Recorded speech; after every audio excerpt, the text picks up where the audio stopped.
friends. Welcome to this reflection session on a 7-episode series, once more, exploring reincarnation and the gap between lives. First, I want to tell you a little bit about my inspiration to host this series in the first place. One of the things that I've been looking at is what happens when we commit ourselves to exploring the questions, the inner questions on the spiritual journey that we care the most about, that are the most alive for us. You could call this the practice of spiritual inquiry. I think the first part is identifying, what do we really want to know more about and why? And then secondly, treating it like a golden thread that we can follow, that we can pull on, that we can keep going with. Why does this matter to me so much? When it came to exploring reincarnation and the gap between lives, there were 3 golden threads that were important to me. The first had to do with a saying, you've probably heard it: die before you die. I always liked this saying, and I thought I understood it until I actually felt like I was kind of dying inside. And then it became less of a romantic, mystical teaching and more of a genuine, excruciating, complete stripping down process. And what I saw in that stripping down process, where there was a sense of my identity as I had known it as the CEO of Sounds True, no longer having that role, moving on from that after close to 4 decades, no longer living in the place, Boulder, Colorado, that I'd lived for 40 years, moving to British Columbia. What I noticed in these changes, passing the 60-year-old mark and not being that young, I don't know, I had to open up to the transition of not having a frame that I could identify with any longer. You could say a physical form. I was talking to a friend recently and I said, it used to be, even though my inner nature is very porous and cloud-like, that cloud had a picture frame around it, and I knew what the picture frame was. Now there's just a cloud that seems to be evaporating, raining, looking like a strange animal at times. I don't know, it's cloud being, no frame. So what does that really mean when we lose our frame in our life? And when we follow that thread of inquiry, what is inside of us that says, I need a new frame, I need a new frame, I need a new frame once more? So that was the first antecedent. I really wanted to understand the gap and that drive to frame ourselves in a physical form. The second antecedent was a deep wanting to know, is there a body of some form, not a physical body, but a different kind of subtle, traveling body that continues after physical death? And I've met spiritual teachers who can talk about this, and yet in my own experience, I don't know this body. I don't know this traveling body. So that also, especially as I said, passing the 60 mark and being more aware of the crossing that will occur at the end of my life. That's what it feels like, at least some kind of passage. What or who is making that passage? That's the second sort of burning thread, question line that informed this series. And then the third had to do with something I've seen in various times as the host of Insights at the Edge, where science comes forward with some very interesting and compelling observations that seem to be largely ignored by the mainstream. What's going on here? Why? So, when I first heard about the research that had been done at the Division of Perceptual Studies at the University of Virginia, north of 2,500 very well documented cases of young children remembering their past lives and then those past lives being able to be authenticated, I thought to myself, how come, to use the language of Christopher Bache, who was part of our series, Professor Emeritus from Youngstown, Ohio University, in the Philosophy and Religious Studies Department. He said, how could that at least not put reincarnation on the maybe table? And I thought, that's true. That puts reincarnation on the maybe table, 2,500 plus well-researched cases of children remembering a past life that could be authenticated. And yet, even to say that, putting reincarnation on the maybe table, there's a part of me that thinks, yeah, that's when the listener rolls their eyes. That's when people say, oh, come on. And yet what I feel is important as a person, in addition to following these threads, is when we feel there's a stand to take it.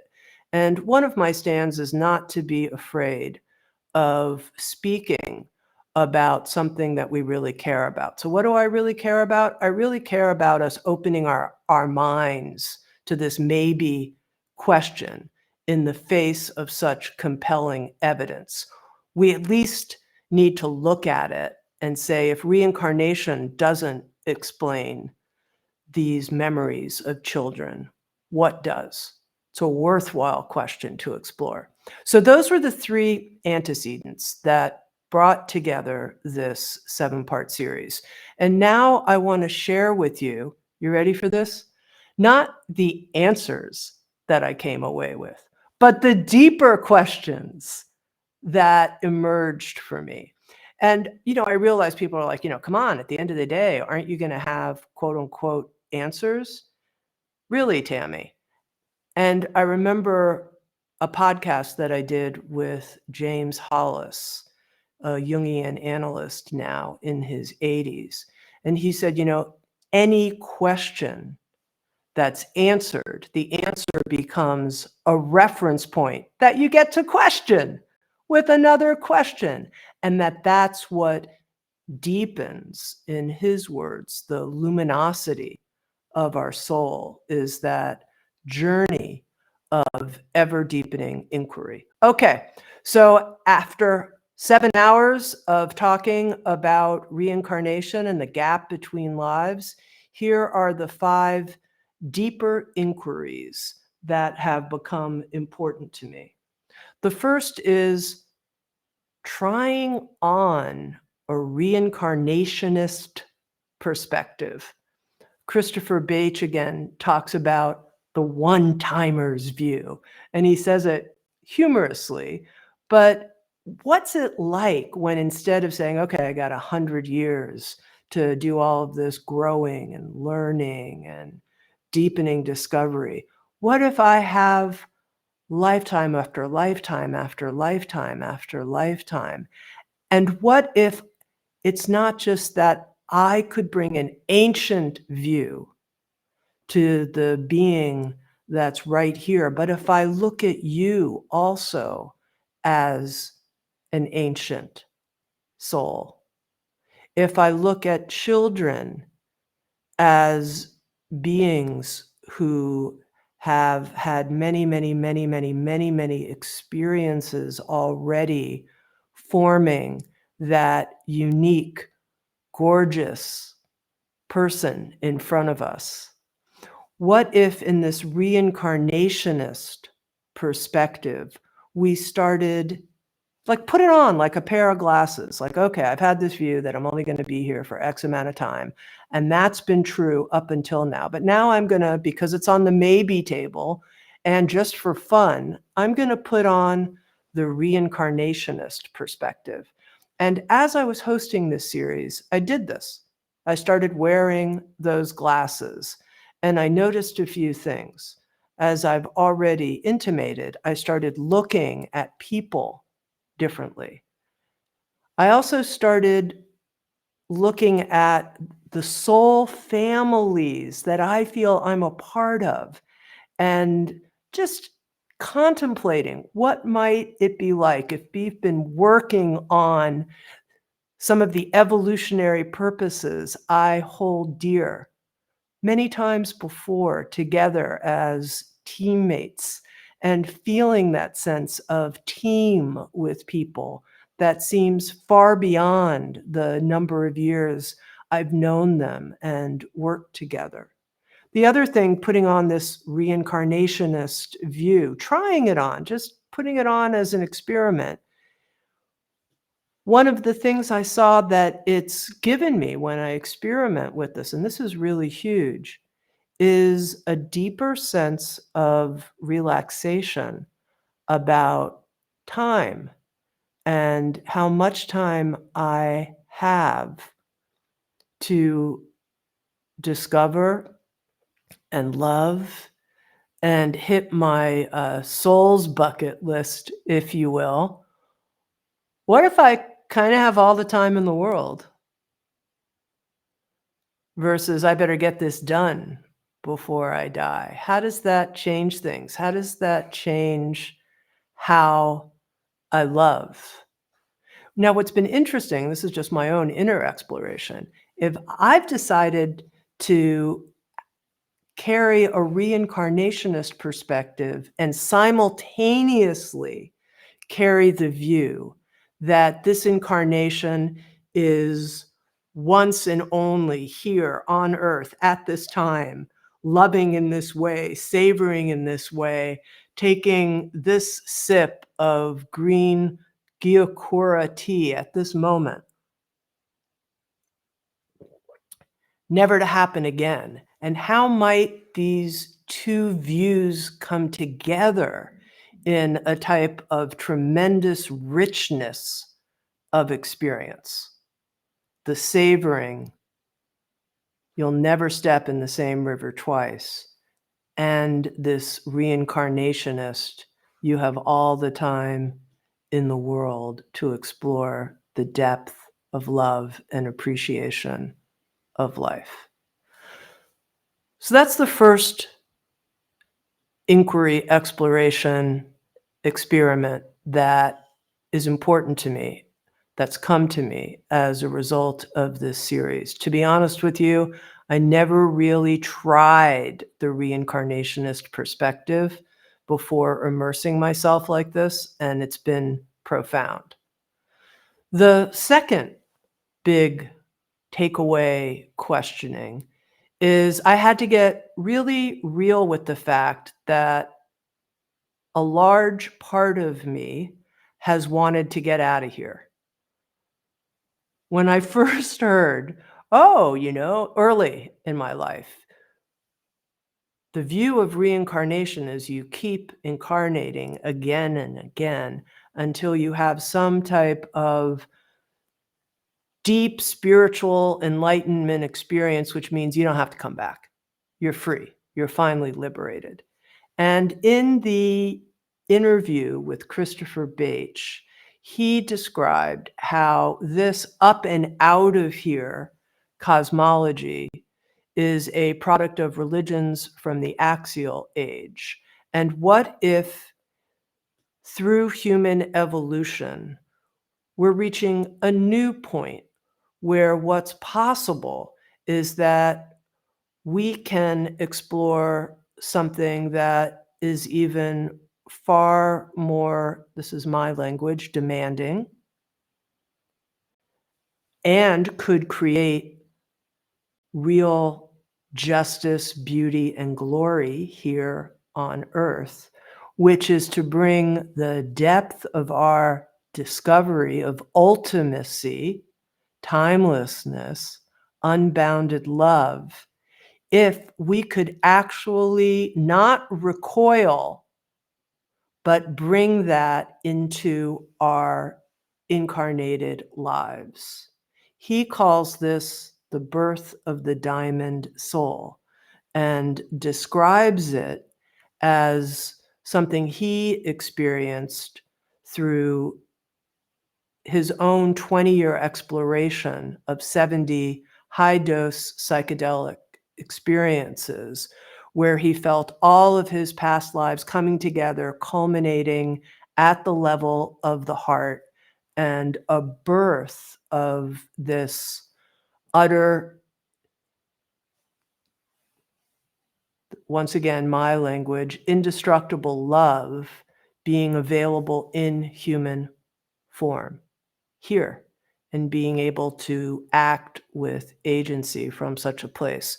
And I noticed I felt tremendously inspired by this and also inspired to look deeper at what part of me still can't handle density in human life, and could I bring love to that, welcome to that, an embrace of that, and find my way more here, and not really be using the spiritual journey as a subtle form of escapism, and instead focus on incarnation, inhabitation, embodiment, love here and now in the human form on this very difficult earth.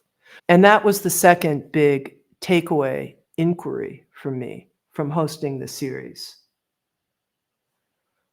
I continue to be extraordinarily interested in exploring what Acharya Shunya, she's a female lineage holder in a Vedic tradition that has 2,000 years of male lineage holders. She calls this body that continues the airy body, the traveling body. And in her Vedic training, this is all very sort of factually given. We have three bodies: a physical body, a subtle body, and a causal body. When we die, our physical body dies, but there's an aspect of our subtle body that merges with our causal body, and this becomes the traveling body.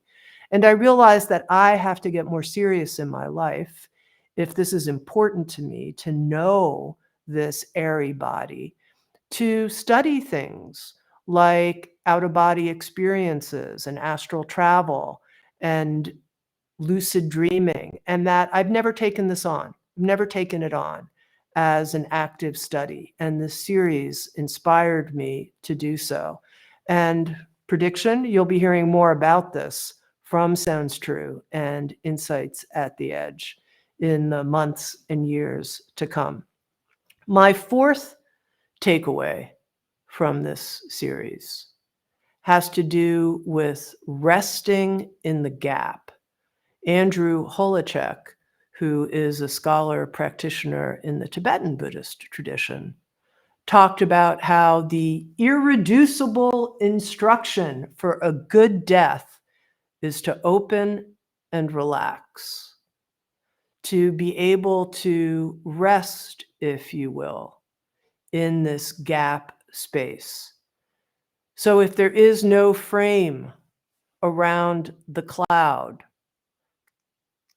can the cloud change its forms and be relaxed in that spacious sky?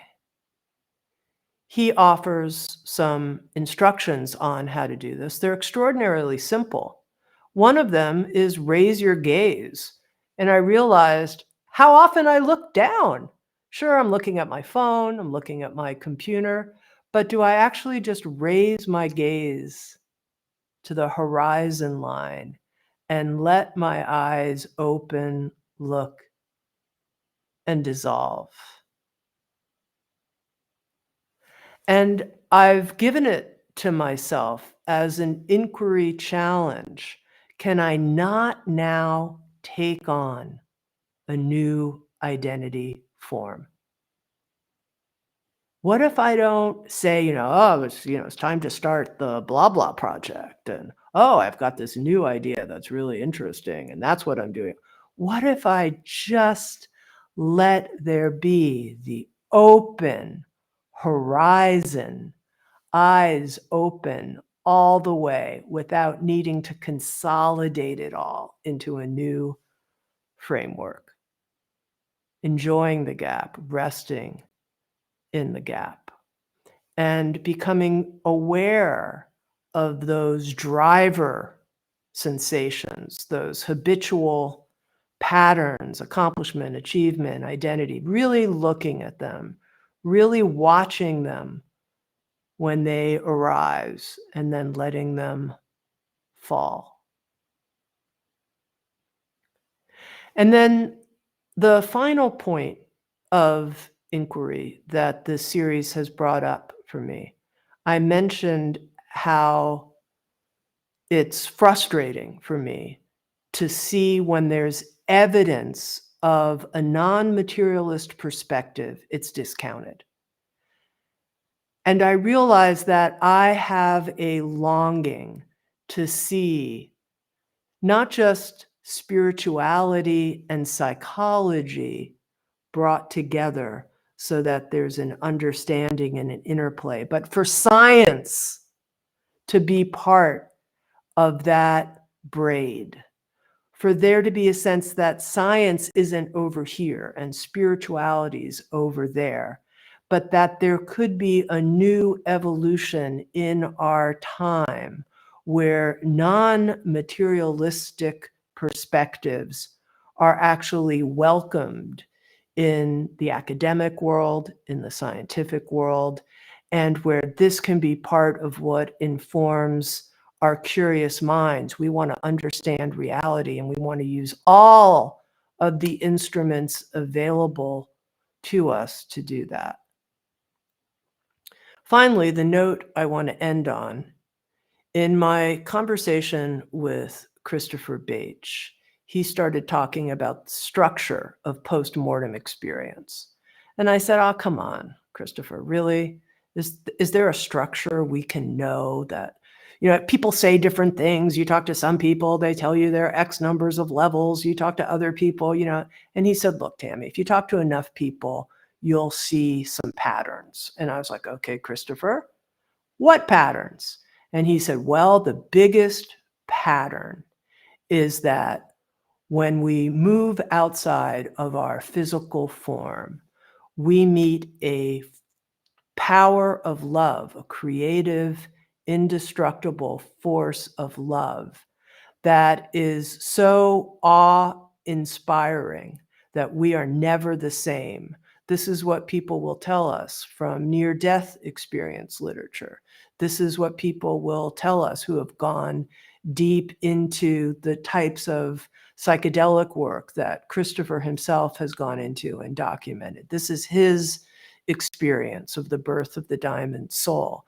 This is the experience that serious spiritual practitioners find when they meet this face of really who we are. We meet this love, and this changes us. It inspires us. And when we know it, it informs us and it informs our actions. And it's this meeting, knowing it and living it, that this series has helped inspire me further. And I hope it's given you some taste of that love, and also your own inquiries that you want to follow. What are the questions that are important to you? How are you going to keep asking the questions as, you could say, a quote unquote scholar practitioner, someone who studies what other people have to say, but as a practitioner, you look inside. You look inside for your own knowing, your own experience, because really when you get into this kind of territory, it's what we discover on the inside through asking questions and following the thread that really matters, that really stays with us, and that changes us. Thank you, friends. Thanks for being with you once more for this series on exploring reincarnation and the gap between lives. I hope you enjoy your questions.